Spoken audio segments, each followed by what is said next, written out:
Zen Master Dahui. The Realm of the Enlightened. The flower ornament scripture says, "If you want to know the realm of the enlightened, you should make your mind as clear as space, detach from subjective imaginings and from all graspings, making your mind unimpeded wherever it turns." The realm of the enlightened is not an external realm with manifest characteristics. Buddhahood is the realm of the sacred knowledge found in oneself. You do not need paraphernalia, practices, or realizations to attain it. What you need to do is to clean out the influences of the psychological afflictions connected with the external world that have been accumulating in your psyche since beginningless time. Make your mind as wide open as cosmic space. Detach from graspings in the conceptual consciousness, and false ideas and imaginings will also be like empty space. Then this effortless, subtle mind will naturally be unimpeded wherever it turns. See Buddha everywhere. The flower ornament scripture says, "Do not see Buddha in one phenomenon, one event, one body, one land, one being. See Buddha everywhere." Buddha means awake. Being aware everywhere and always. Seeing Buddha everywhere means seeing your own inherent, natural Buddha in the fundamental wellspring of yourself. There is not a single time, a single place, a single phenomenon, a single event, a single body, a single land, a single realm of being, where this is not present. Discontinuing thoughts. When you are studying Zen, as you meet with people and deal with situations, never let bad thoughts continue. If you come up with a bad thought unawares, immediately focus your attention and root the thought out. If you just follow that thought and continue such thinkings uninterrupted, this will not only hinder Zen realization, it will make you a fool. Mind your own business. Don't draw another's bow. Don't ride another's horse. Don't mind another's business. Although this is a common saying, it can also help you penetrate Zen. Just examine yourself constantly, from morning to night. What have you done that is beneficial to others and to yourself? If you notice any partiality, you should alert yourself and not overlook it. When you have no mind, Zen is easy to find. In Zen terminology, mindlessness does not mean insensitivity or ignorance. It means that the mind is stable and does not get stirred up by the situations and circumstances one encounters. It means the mind does not grasp anything. It is clear in all situations, unimpeded and undefiled, not dwelling on anything, even non-defilement.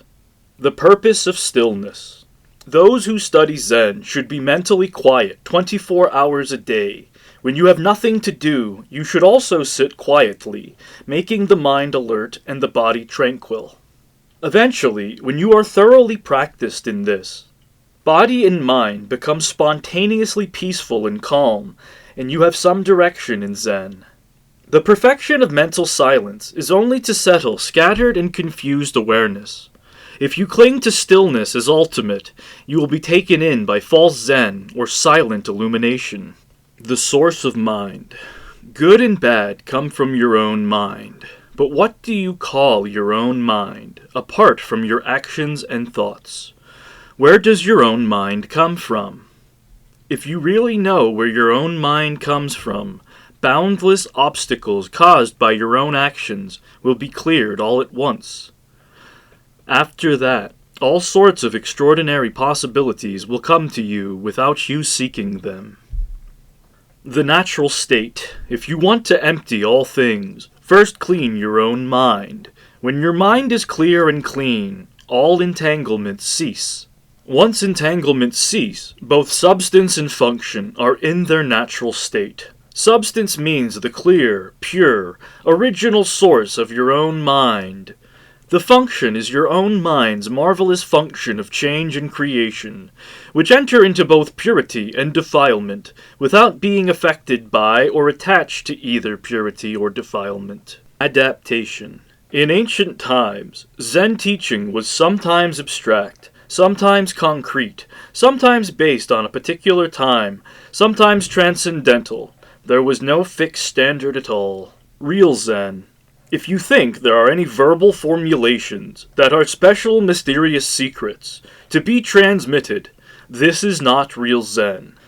Real Zen has no transmission. It is just a matter of people experiencing it, resulting in their ability to see each other's vision and communicate tacitly. Your own business.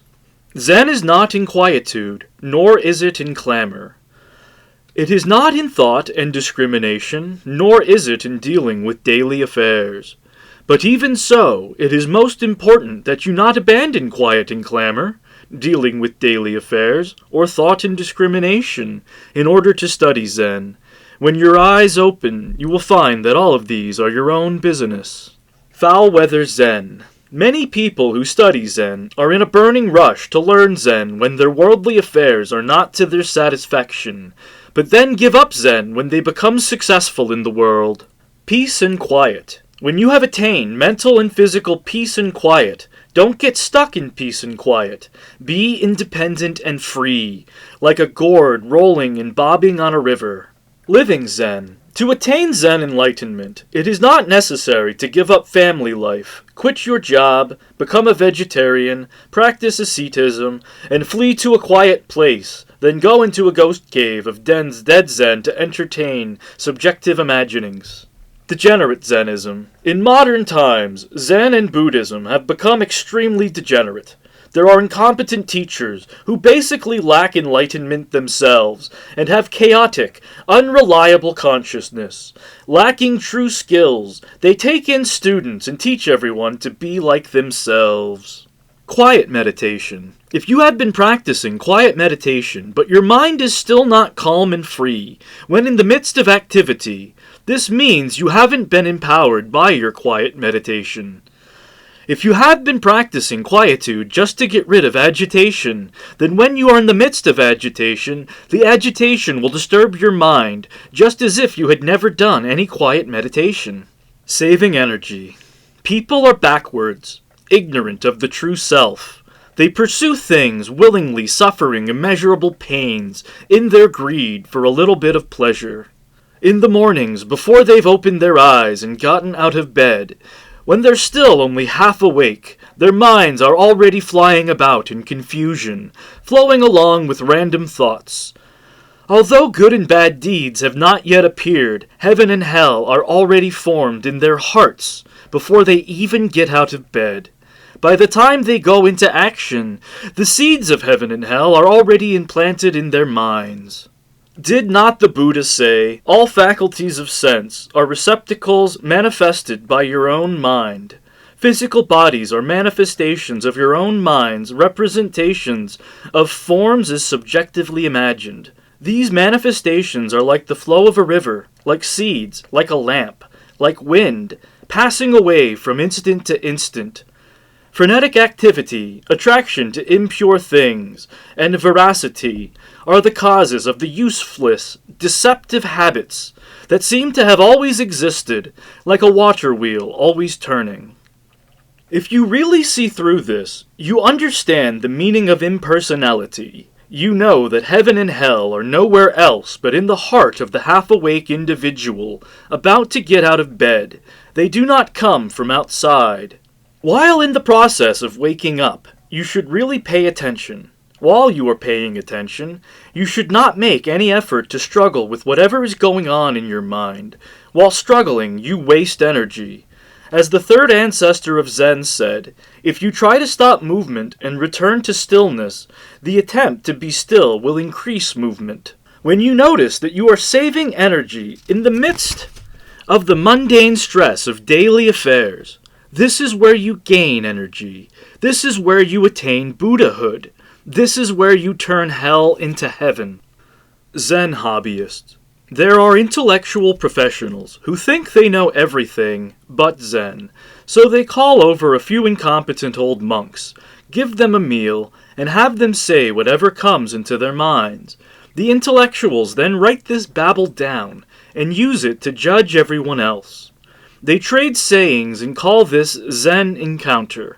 imagining they have gotten the advantage if they get in the last word. They don't even know it if they happen to run into real perceptives. Even if they do notice the real ones, these intellectuals are not really sure, and will not sincerely seek understanding from the teachers. They just seek approval, as before.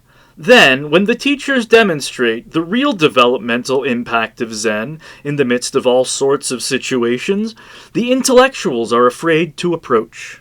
Looking for the shortcut. When you have even a single thought of looking for a shortcut in Zen, you have already stuck your head in a bowl of glue. Attunement. Many people today study Zen acquisitively. This is truly a false idea about what has no false ideas. Just make your mind free. But don't be too tense, and don't be too loose. Working this way will save you unlimited mental energy. Liberation.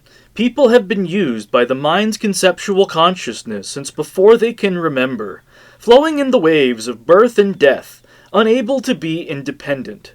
If they want to leave birth and death to be joyfully alive, they must cut through decisively, stopping the course of mind's conceptual consciousness.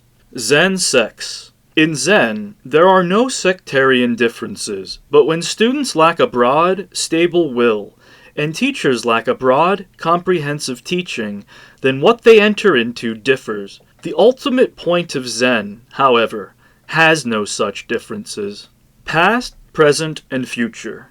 Buddha said that when the mind does not grasp things of the past, does not long for things of the future, and does not dwell on things of the present, then one realizes that past, present, and future are empty. Don't think about past events, whether good or bad, for if you think about them, this impedes the way. Don't calculate future matters, for if you calculate, you go mad. Don't fix your attention on present affairs, whether unpleasant or pleasant, for if you fix your attention on them, they will disturb your mind.